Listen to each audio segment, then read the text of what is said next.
Et c'est parti. Allez, c'est parti. And we're live. Hello, everyone, and welcome to our 27th community call. I now activated this sound on Discord also, so you should be able here to hear me on Discord also. So, hey, everyone, and welcome to this new community call.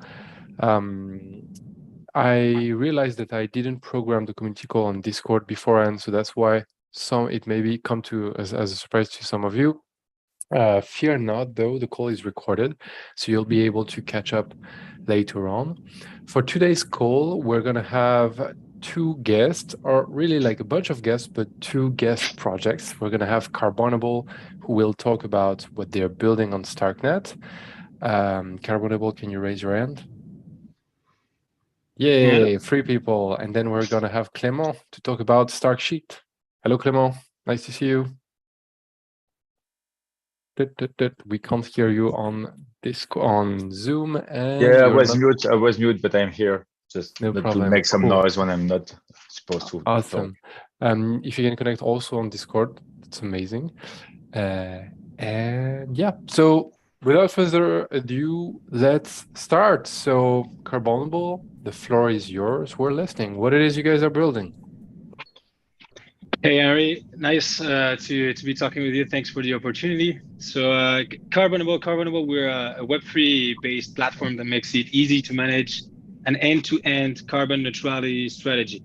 So we have like a pioneering approach that converts carbon sequestration projects, so carbon removal projects, into digital assets. And by doing so, we open the door of the investment opportunity in carbon removing to individuals and companies of all sizes. So that's the first one, like let's say the investment opportunity. And further, we provide a turnkey solution to companies that provides actually unparalleled benefits. So cost reduction, risk diversification, asset liquidity, optimization of the portfolio management, automated accounting, etc., etc. So all those elements, we can review them together with like a closer look, if that makes sense. Definitely, I want to hear more about it. So, but I guess my first question, like, do you guys have slides you want to present something, or can I ask questions? So we have a slide definitely ready. We can go through it. Okay, let's go, and then I'll bug you with my question later on. Awesome. You have to activate the screen share capabilities. I always fall for this. There you go. You should be able to do it now. Maybe Guillaume, to have a small suspense on that, we should have like a very sharp presentation of Carbonable and have the opportunity of the question of Henri that I'm sure will be really specified and really interesting to have something different from what we usually say. So maybe it will be interesting to have like a good mix today. And hi everyone, by the way, I was taking care of my newborn baby right now, so this is why I'm a bit late. How old is he or her? 1 month. Whoa. Now, yeah. So you're like in that phase where you sleep fractions every day, right? In French, we say I'm touching wood because I think that I have some chance. My baby only wakes up times in the night, so every 4 or 5 hours, I think it's a benediction. So I wish. Good for you. So yeah, it's good for me. Thanks. Hey Ramsey, can you connect on Discord also? The people can't hear you over there. Okay, so, going there. No worry. I go on mute and I connect. Thank you. Awesome. And so we can see your screen. Yeah? We can see your screen, so you can present now. So we're going to do it sharp, as Ramsey said. As Ramsey said, the idea is also like to have your questions and to also have like the opportunity for Balthazar and Tariq to speak more about like the technical aspect of what we were building. But to give you a little bit of a visibility of what Carbonable is, what we like here is a presentation that we have for companies, because we are also like a B2B based company. So Carbonable, we present ourselves as like the carbon neutrality arm. So we help companies to achieve carbon neutrality. What we say is that you guys know, as more than ever, like this is the moral duty, ethical duty of everyone now, like to act towards climate change and to act positively towards climate change. And what we say is, if organization actually apply like a real environmental leadership, it connects to their consumers. So it's a good thing to do so. That said, it's a really complex challenge, like to go towards carbon neutrality. It might seem easy, but it's very pressing and it's very complex.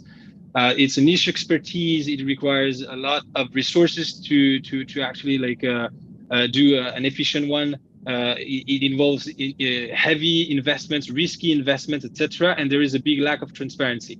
All of that combined is just to say, okay, they need to do so, but it's not that easy as it seems.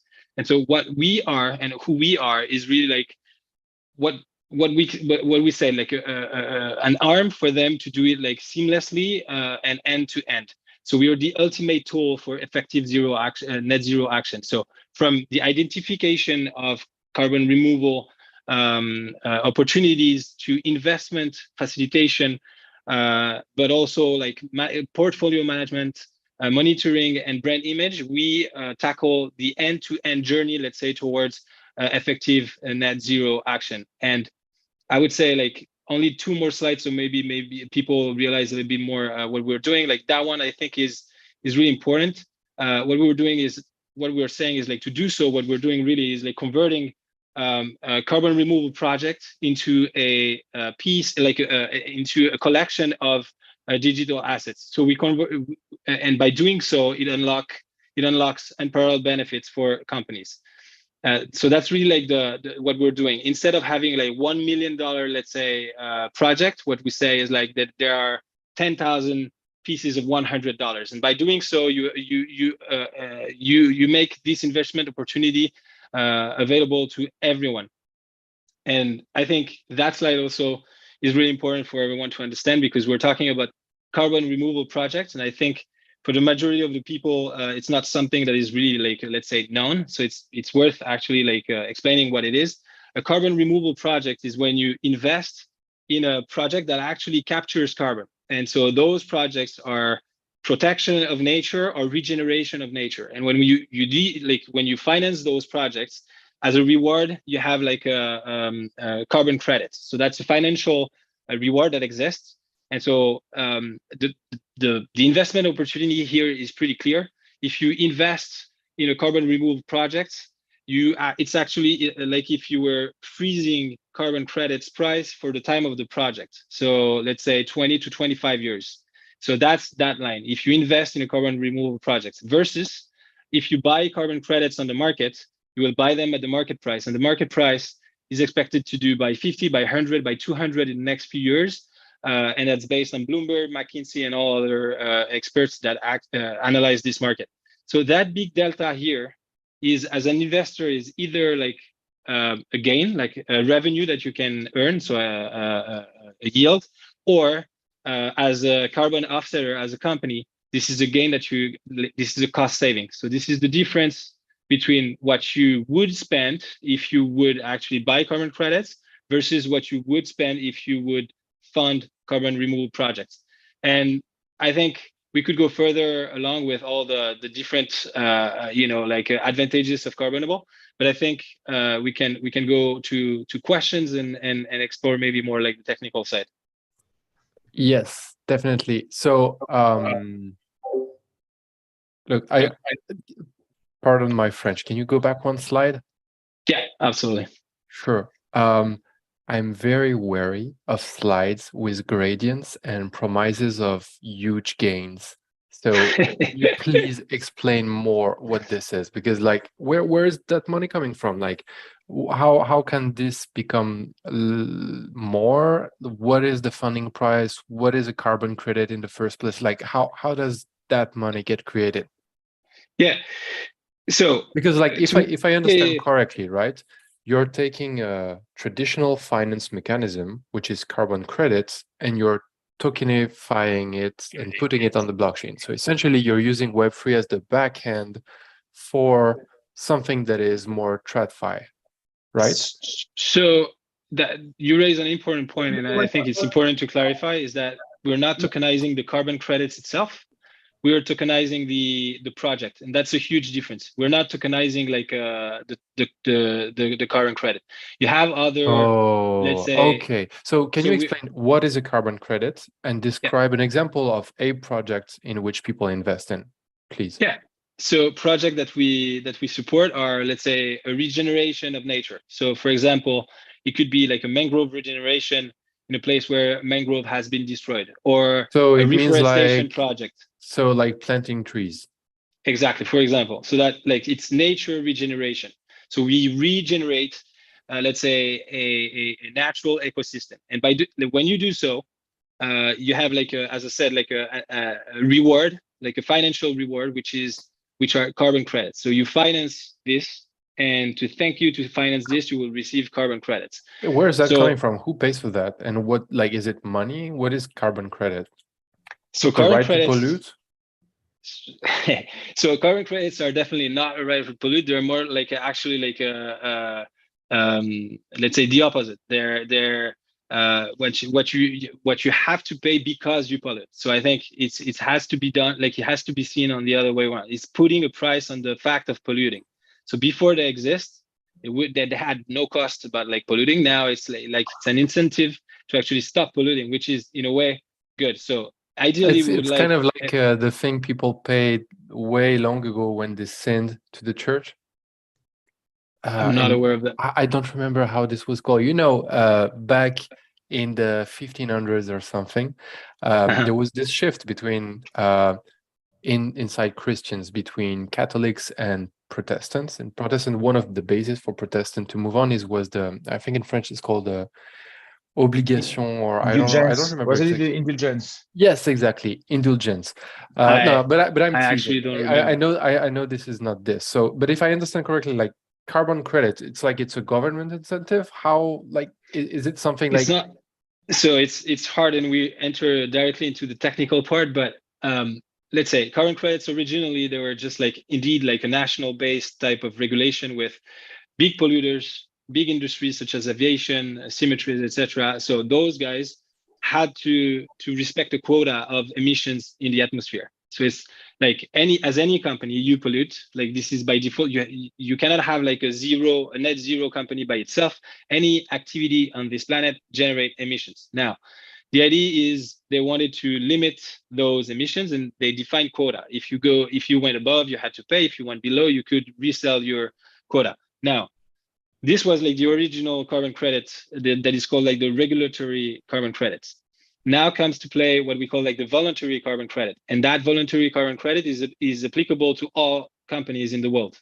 Anyone can actually use them, and it's defined by the law of market law.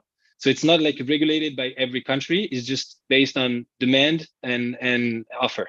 And so okay, so it's kind of like these fair trade labels. It's not something that is enforced by one specific government. It's more like something that is emergent, that defines, hey, these people are taking out carbon from the atmosphere or doing something good for the environment.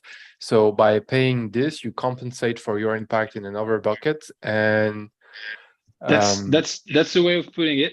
That's a good way of putting it. The idea is like you have like international certifiers. So those are like entities that are legally allowed to actually provide like certificates for carbon credits. So they will study a project. They will say, okay, this project in 25 years, I as a certifier affirm that there will be 100,000 tons of CO2 that would be captured. So you will have like 100,000 carbon credits generated by this project.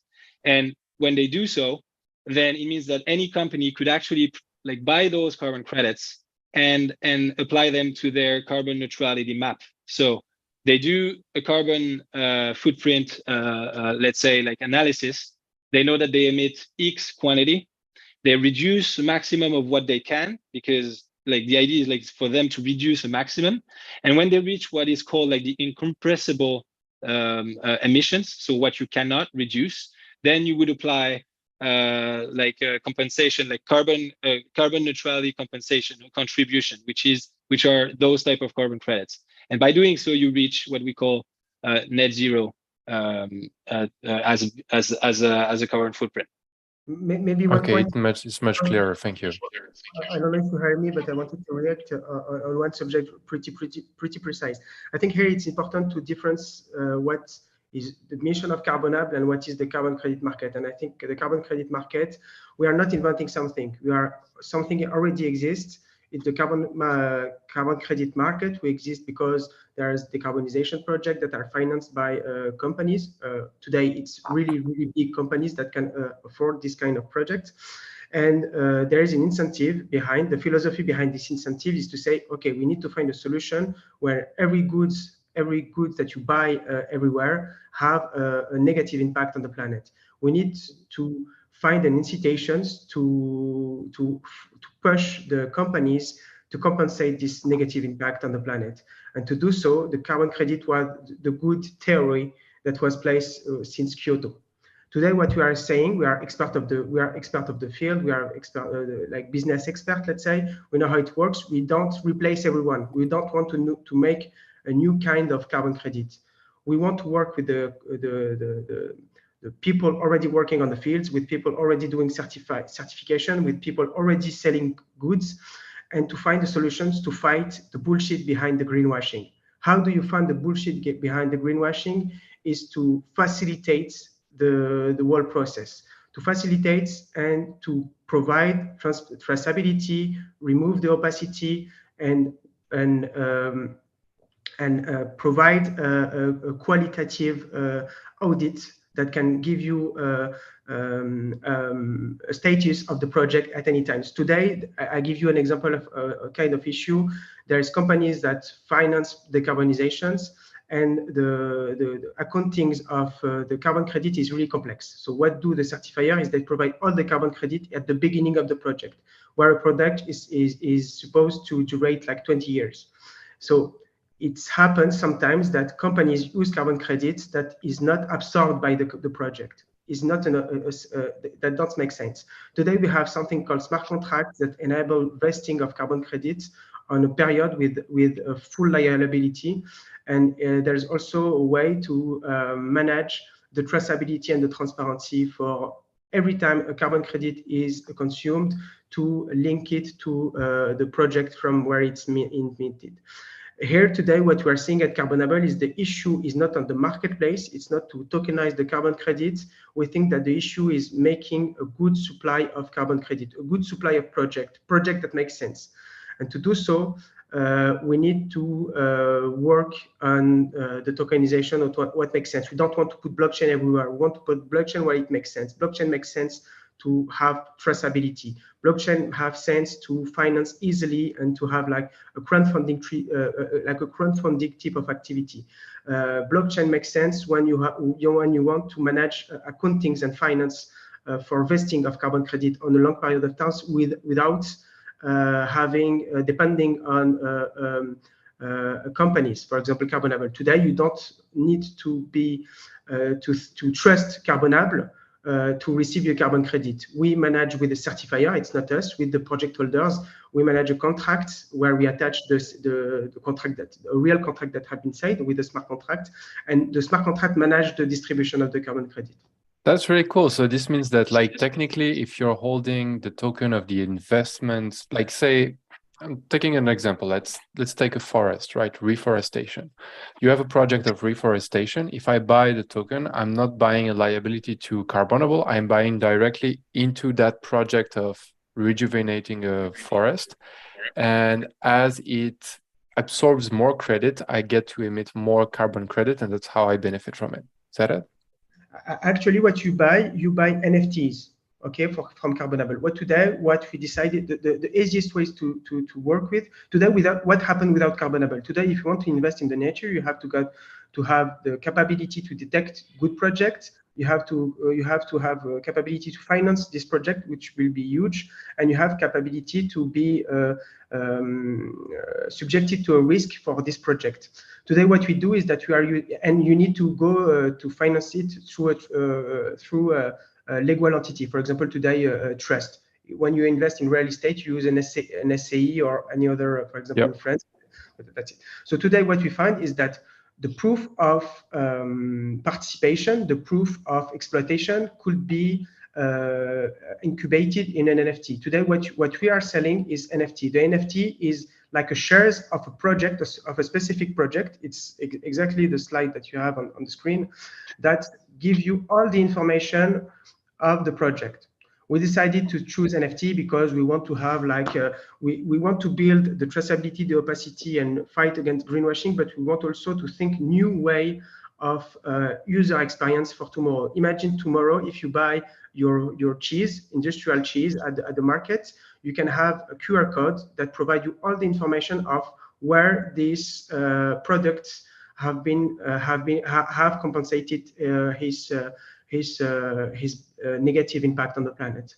The idea is to make it simple. We are a decarbonization service as a service with all the package of finance, accounting, and so on, which is actually, it's like you were talking about paying the money to the church. It's like taxes, actually. For example, you have to buy a computer, an environmental tax that you pay to contribute to. You don't know where goes this tax actually today.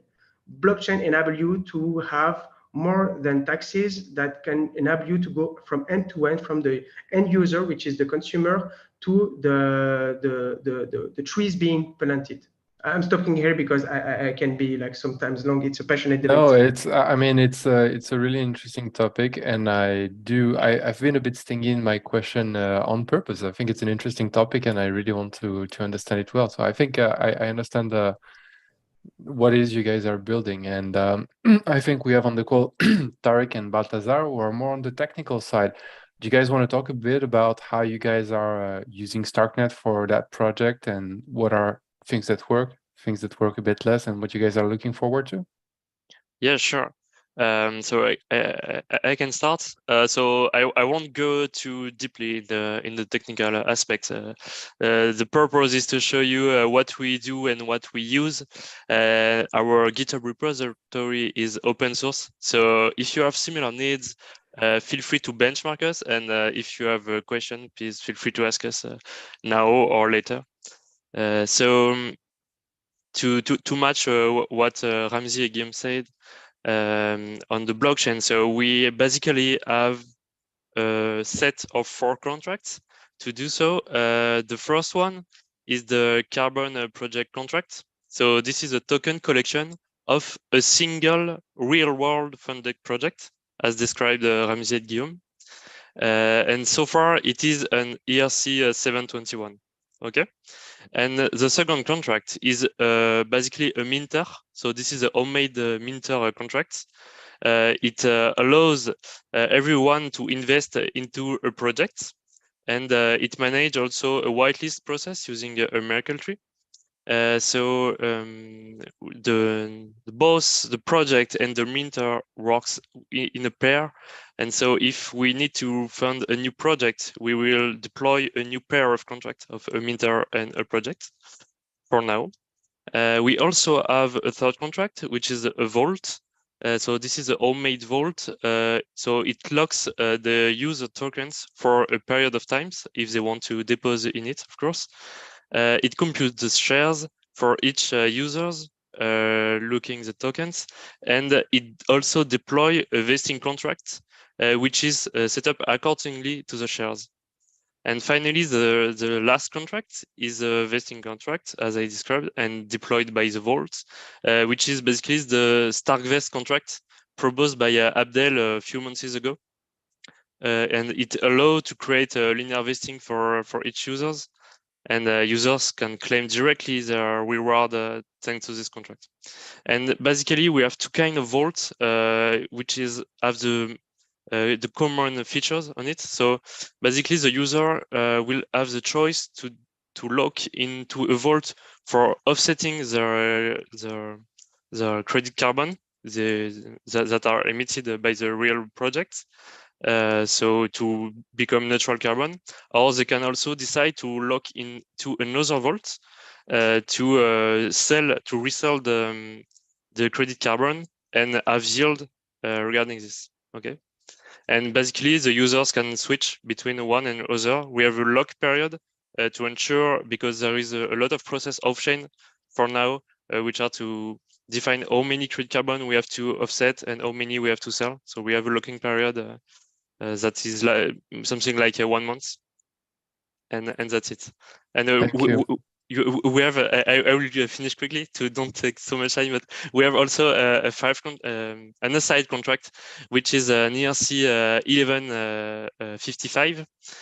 We use it as a benchmark and a test to interact with all the StarkNet tools, such as Marketplace, Block Explorer, and so on, such as Aspect, Mean Square, and StarkScan. So we make stuff with this to ensure everyone is going fine, and we use this contract to reward our community for now on the testnet, and that's it. I don't know if you have a question. Fantastic, thank you. Just quick one, Henri, just to maybe clarify for everyone that just listen to Balthazar, who are the end user of Carbonable today? Just to make it clear, this is why it creates complexity from our side. Today we enable two kinds of NFT buyer. It could be a B2B, an enterprise that want to buy NFT to get the offsets and not to get a yield or anything, and it will be the huge part of the buyer of Carbonable. It's really interesting for us today because it's a big opportunity independent from the bear or the bull market, which is really interesting. And on the other hand, you have also the consumer, the citizen that want to contribute and to have collocation of project with big company, and that buy it to get rewards. Actually, it's a yield. It's like real estate. The yield, the rent come from the resale of the carbon credit to the company that want, because the company have two ways to buy carbon credit, whether they finance a project that will enable them to get capacity during 20 years, or it's a proactive approach. They have also a reactive approach, which is buy what they need year after year. So you have two kind of so a bit maybe this small precision just to let you everyone understand who are the end user of Carbonable today. And tomorrow it could be like an infra, like from AAV, we are building an infra that will enable even a smart contract to call ours to have a real-time compensation strategy that is in the fundamentals of project. Yeah, that was actually going to be my next question. So you guys are using the blockchain as your back end and to facilitate a lot of market function, and I think it makes perfect sense. I'm curious what kind of integrations you're seeing with the broader blockchain ecosystem and DeFi ecosystem. Short about this one, today Carbonable is working on the fundamentals today. So we are working on the fact that we have a tool that facilitates from end to end. But we have vision about the integration at the end in the future. Today, the ESG, the responsibility, the social and environmental responsibility of the companies is something that is bigger and bigger. Today, some companies put it at the same level as profit. But on profit, you have SAP, you have a bunch of product of IT tools that enable you to pilot your profit. On ESG, there is a lot of money, but you know there is only Excel that rule everything. It's good, but it implies a lot of responsibility of pressure on the companies. So tomorrow, so today we see it as a fundamentals. We need to do OTC. We need to do little by little provide the best user experience, the best B2B experience. But for tomorrow, we imagine a Web3 world, a decentralized world, where the code rules the accountability and the financing.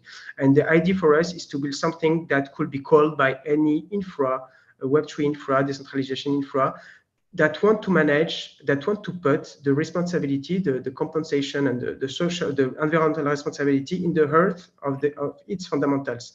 For example, a blockchain that want to compensate the energy consumed during the validation of transactions can connect with something that we could propose to compensate as going business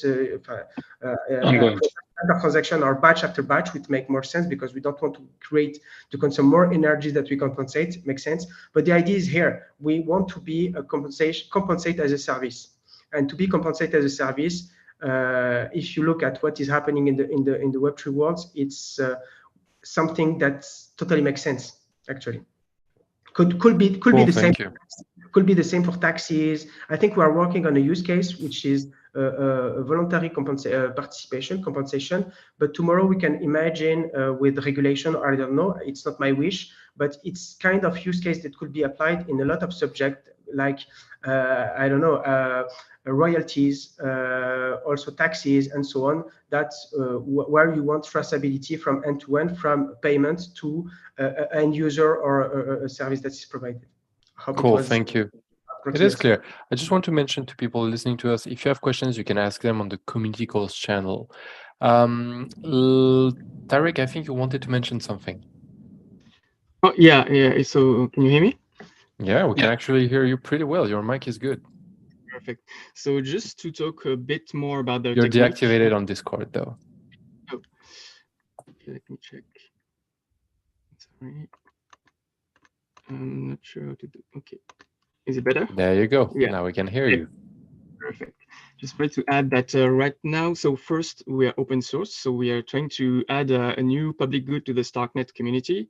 We are implementing ERC 3525, so it's a new kind of token. It's called a SFT, a semi-fungible token. Why are we doing this? Just because, first, because it's fun. Second, because it's really it really applies to our need, because we have a real-world asset, and it's really not fungible, but it has some fungible parts. So it makes sense to have a semi-fungible token. It's kind of a mix between 1155 and ERC20. And so it's like one token to rule them all, because you can create a lot of, like you can create vouchers, you can create bonds, you can create shares of a real world assets, anything you like. And so trees and parts of, if you have like 3 trees, part of a mangrove, etc., etc. And yeah, so the repository is open. Everyone can have access, and it's still ongoing. I will share some info about 3525, and yeah, and that's it. Fantastic, thank you, Tarek. So I just have a question about StarkNet naming functions. So okay. So it's probably a question to you or to the whole StarkNet community. Do we plan to have overloading of function names? Like, for instance, if we want to have compatibility with OpenZeppelin, in our specific case, we need to have a function that have the balance of a token ID instead of the balance of an address. And you cannot do this. Either you have retrocompatibility with 721, or you have compatibility with 3525 EIP, but you cannot have both, because the function name will be the same, so the entry point will be the same because of the hash. But it seems that you could still have overloading if you hash with the types of the argument. I see what you mean. And the last time I asked this question, I was told overloading is dumb. It makes no sense. Okay. No, but no. So and I guess it's a debate. Though I will say that there's no plan in the short term to have overloading of functions. That being said, like, you're right, compatibility with former stacks and Solidity, for example, is one. Is an issue. So I would suggest to do it through interfaces, maybe through APIs or through specific interfaces that will, I don't know, make you able to target which function you want to call. I think that's the best way to do that. Okay, thank you. Yeah, I just wanted to open the debate. Maybe some people want to join. But I think it's an interesting debate. I think it's a non-trivial change, though, like to basically change the way you hash the name of functions is changing the compiler, and this is kind of heavy. So we would have it would be a big thing for benefits that are through which you can get workarounds. But that's a good question. If you have a strong opinion on that, you should definitely write the topic in the community forum. I see. Thank you. Right. I have one question, a really quick one that actually Clément, our next guest, is going to be able to answer right after. My question is about the branding of NFTs.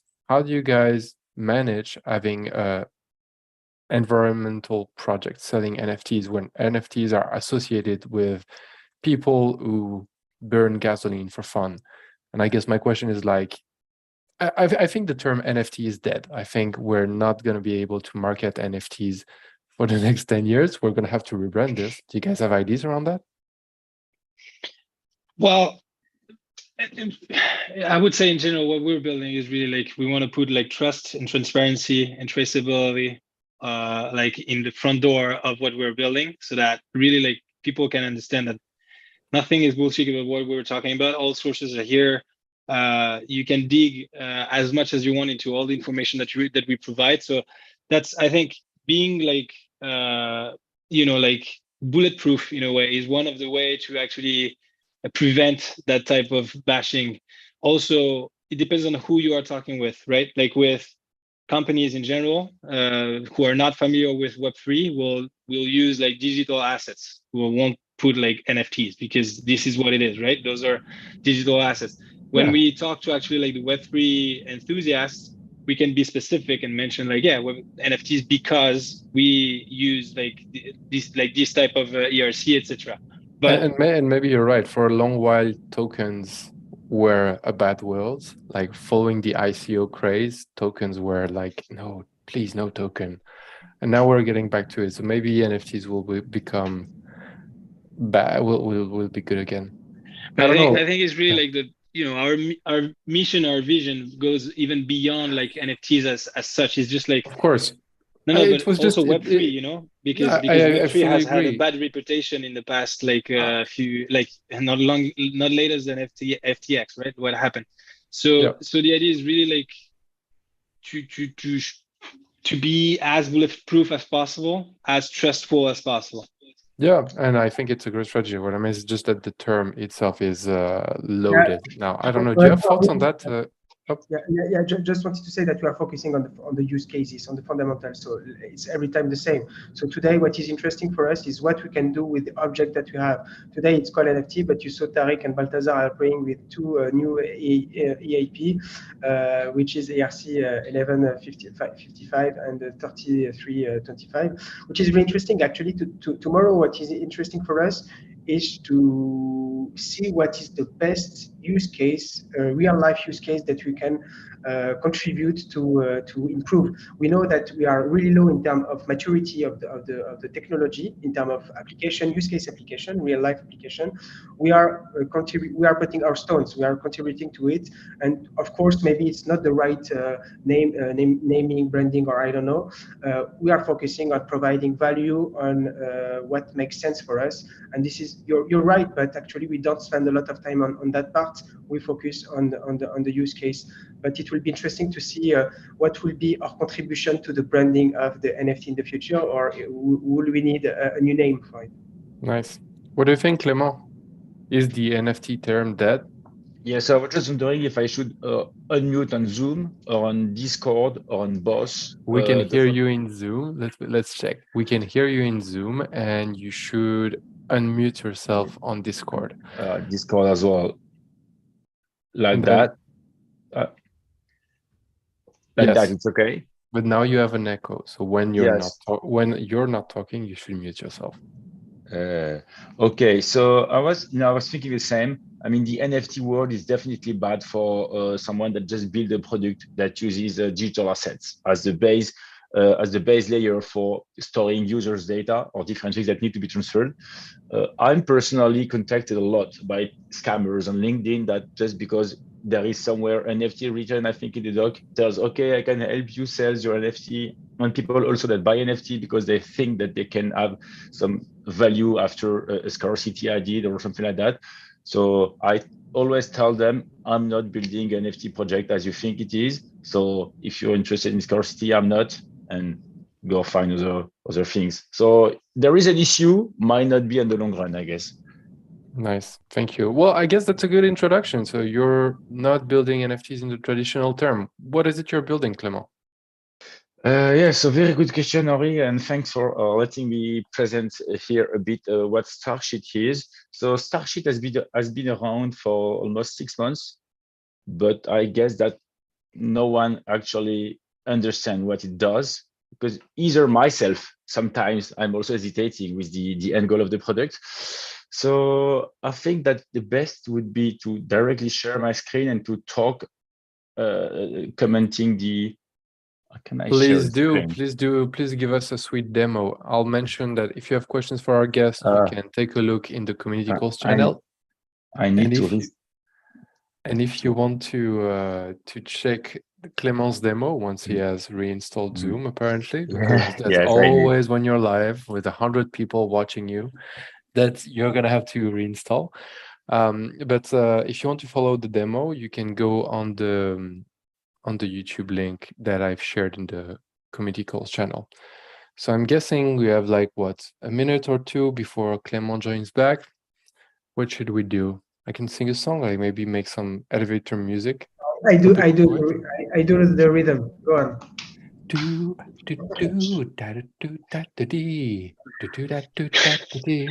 Welcome to StarkNet's community call. We'll be back shortly. Our guests are facing technical issue. Please be sure that we're doing our utmost to make sure everybody is back on track. No, actually, let's talk a bit more about what you guys are doing while we're here. It's not like most people now. I work remote and I have a lot of questions. I'm curious, like you guys seem to have worked a lot in the carbon credit or carbon industry in the past, right? Actually, a lot in the tech and in the operational. Actually, but not on the field. We are not people from the field. We are people from the business. We know how to put together technology and business use cases. So this is our growth. So we are, for example, Yomi from the tech. I'm from the supply chain. I was a director of a warehouse and a transportation website site for fragrances. If you want to know everything. And I always want to know everything. But yeah, we've been digging a lot. Like we've been digging a lot in the field itself, like talking to all the experts, like businesses, certifiers, project developers, etc., etc. So the idea that we have today, like the product that we have today, and like what we've presented, is the result of sort of all this digging that we've been doing. So we didn't like just build something reading through just halfway one market. We really like spent a lot of time actually like understanding like the ins and outs of this market, which is actually fairly complex to understand. It shows. Thank you. Okay, I think Clément is ready. Just want to mention something, Clément. Can you go back to Discord, please? So the icon I was talking about is on the bottom left. See? The headphones one. No. Left. Lefter. Yeah, here. This one. Not this one. The one on the right. Yeah, if you click here, you're not going to hear any echo anymore, right? But you need to reactivate it when you talk so that people on Discord can hear you. Anyway, go ahead. The floor is yours. We can't hear you on Zoom. Okay. The basic idea with StarkSheet, and so I started to start with the beginning. I did say 4 NFT projects on Ethereum mainnet, just focusing on on-chain NFT project. So building all the rendering on-chain without any use of neither IPFS nor external storage nor any kind of things. And creating this on-chain rendering, I realized that when you want to render an NFT, actually you can use as input to this rendering function as many data as you want that is already available on chain. So to render the image of one NFT, you don't need to just use something bound to this NFT. You can use, for instance, to render a token number 2, you can use value or something that comes from token number 3 or number 10. Or maybe you can have, sort of a cumulative sum. You can say that token number 1 is rendered with 1, but token number 2 uses data from 1 and 2, and so on and so forth. You can imagine anything that you want. You can use data from other contracts if you want. You can render a token using the balance of the people calling the rendering function if you want. So I was, started to I think it makes sense. So what you're saying essentially is that most NFTs today point to an external image. What you call the rendering is actually the creation of the image, right? So it's like composing the asset that shows on screen. And what you're saying is that if you don't delegate this outside and say, yes, this string is where the image is, but if you say from the blockchain, this is the image, then you can take inputs inside the blockchain. Yes, definitely. And this really makes sense and appears because I was doing on-chain NFT. Lots of people are saying that on-chain NFT are nice because they are decentralized and you are sure that IPFS nor AWS will never be corrupted. So you do have your own JPEG for life and even longer. I don't care about this usage. And I think that this is as fake as scarcity and it makes no sense. While the fact that while putting the NFT fully on chain means that the NFT can use the composability of the chain. So that was the basic starting idea of StarkSheet. And then we looked for, I would say, a cool illustration of this. And I realized that the spreadsheet, and I'm a spreadsheet lover. So I do a lot of things with Google Sheet, and I do add-ons with Google Sheet as well, and application with Google Sheet. So anyway, I'm a spreadsheet What's lover. the most stupid thing you did a sheet for? No, but seriously, because I use Sheets just for small things like everyone, but I do also, you can do cron jobs on Google Sheet very easily. You can deploy your own code. You can use Sheets as backends for application, and you can also use these backends in no-code application. I love Glide as well. So we are not here to talk about Glide apps, but really amazing tools that uses Sheets. So my idea was that if you consider a cell in a spreadsheet, a cell typically has an internal formula that you don't see, or you see it only if you enter the formula, or if you enter the cell, or if you look at the formula bar, and it has a rendered value. This rendered value may be constant or use different value from other cells, or different rendered value from other cells. So that is starting to think that, okay, this was a good idea to illustrate the fact that the token can be anything computed from this environment. So this was the basic idea of StarkSheet, and it boils down to something that looks like a spreadsheet, but where, and so I open different tabs, but I will stick here on testnet, but where, so you can type in cells anything you want. So each cell is actually an ERC 721. You can type in what you want, constant value. You can type in with a hexa notation as well, so it's not the same. No strings? Yeah, you can type strings less than 31 cells. And it will be represented as a felt. Okay. Yeah, it's always like a felt. But actually, each cell is indeed any contract call that you could do. So it's sort of a high level. It's a high level.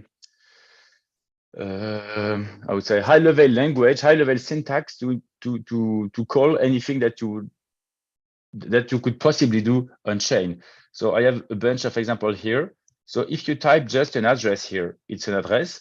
But when you type an address and you append the dot, then the front end will automatically fetch the API so that as a user, you know you tell that you want to interact with the contract behind this address, and the front end helps you with this, putting the API and displaying the functions that are available. So, whoa, this is nice. If you click on something like that, get chic, yeah. So just for the user to, so it's an enabler. My end goal was that we have all this data available on chain. I mean, not so much data currently on StarkNet, but it will grow up. Fortunately, with time, we have all this data available on chain, and we have basic users, basic Excel users that are not so dumb actually, because I'm an Excel lover, and that would really be able to code, get this data directly from the chain, mix different things, and we just need a smooth interaction with the blockchain. And I guess that the spreadsheet was nice. So if you type in a number, we should get here if it works. Yeah, so this is an address. And the nice thing is that as you would do in a spreadsheet, here you can reference from the previous result. So if you type J3, you manipulate the results, so the output of the previous call. So you can without really noticing it, build your own multi-call or graph multi-call directly from this interface. And because in the end, everything is stored on chain, when you actually want to render one single token, it can be invoke or it can be only view. You actually make one single transaction that may require quite a lot of transaction to eventually resolve to the final target node that you are rendering. I don't know if I'm clear, but I think it makes sense. So what you built is a sheet where you can query data directly from within the blockchain. And yes, cells and are post. interdependent, so you can build stuff that call on each other. And so it's kind of an easier way for you to query data on the blockchain and display it here. Yes, and it's not only displays because, displaying is nice because when you use a block explorer, you may want to query different kind of data, and maybe you click on one function, then you reload the page, you click on another one. You cannot really build small dashboards. There are already applications to build dashboards. If you stick to the view part, I think that, it might not be available directly on StarkNet today, but I think that Dune Analytics or I have a memory of Nonsen or different high-level application may do the job. The difference here is that I'm betting on the fact that there is enough logic on chain, and I can just add some more if it's required, like the basic ops I have added here.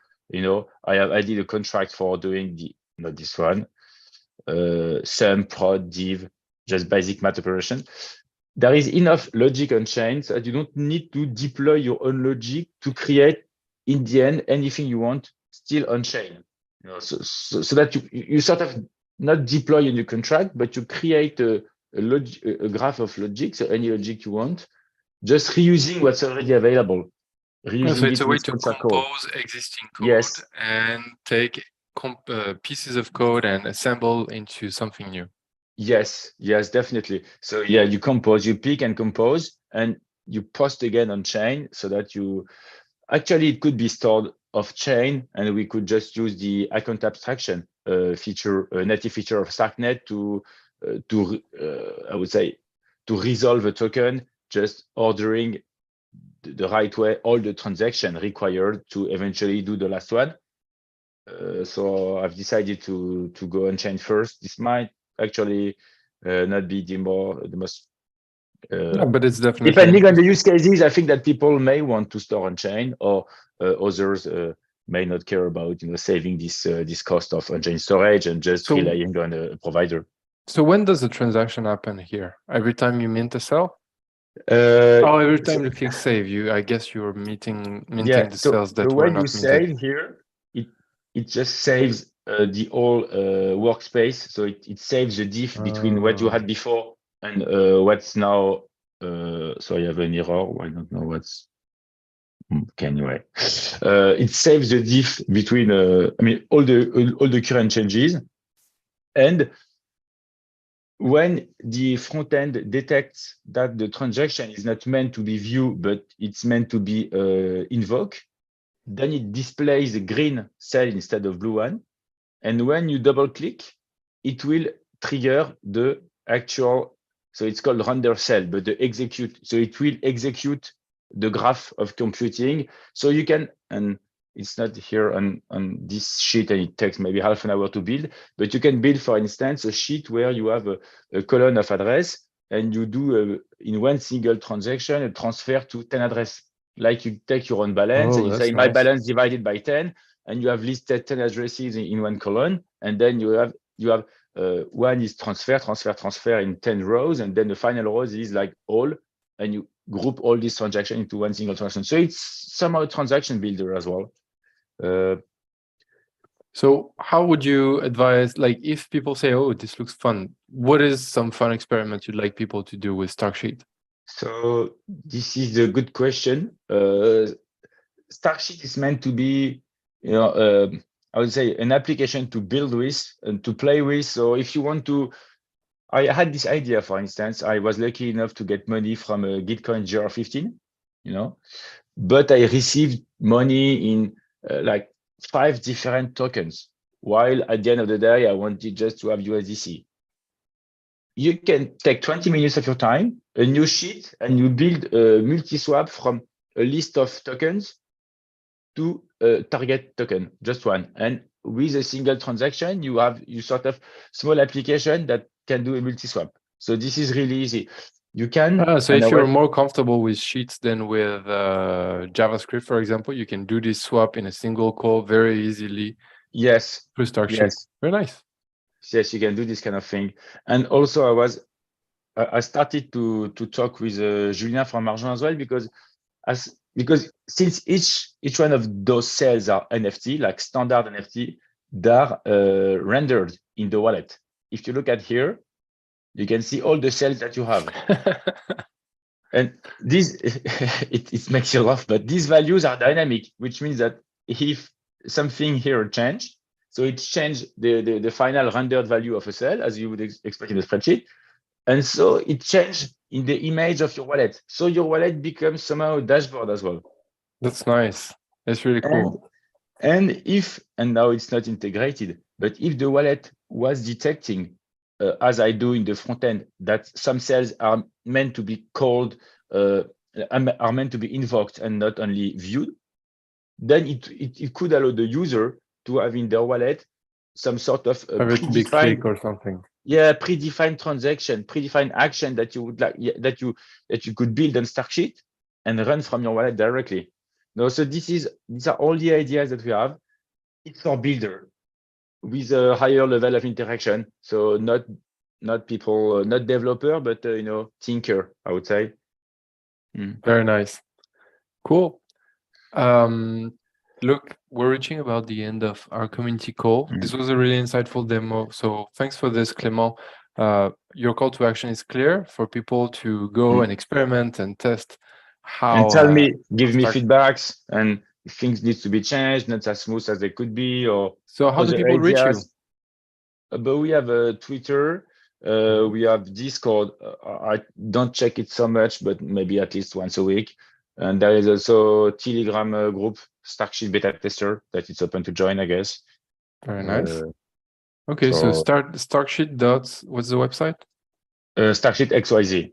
StarkSheet.xyz. Clem Laflamme on Twitter, and StarkSheet on Twitter as well. I'm everywhere. Behind all the accounts, you will find me. So very nice. We didn't ask that for Carbonable earlier. How do you guys? What's your website, guys? How do people find out about you? On FTX. On what? FTX? I'm kidding. Yeah. Right. I'm going on the just to unmute myself on Discord, and now it's good. Sure. So same here. We have Carbonable_io on Twitter and Carbonable.io on internet. We have Discord and a lot of things to do on Crew3, for example, to be part of the community. So yeah, please come and do deal before doing. Fantastic. Well, guys, thank you for visiting us today on the community call. It's always really cool to see people building so different stuff and experimenting. So I'm grateful to have you here. And yeah, we'll be in touch. Thank you, Henri. Have a good afternoon. See you. Bye, Clément. Thank you, everyone. See you. Bye-bye.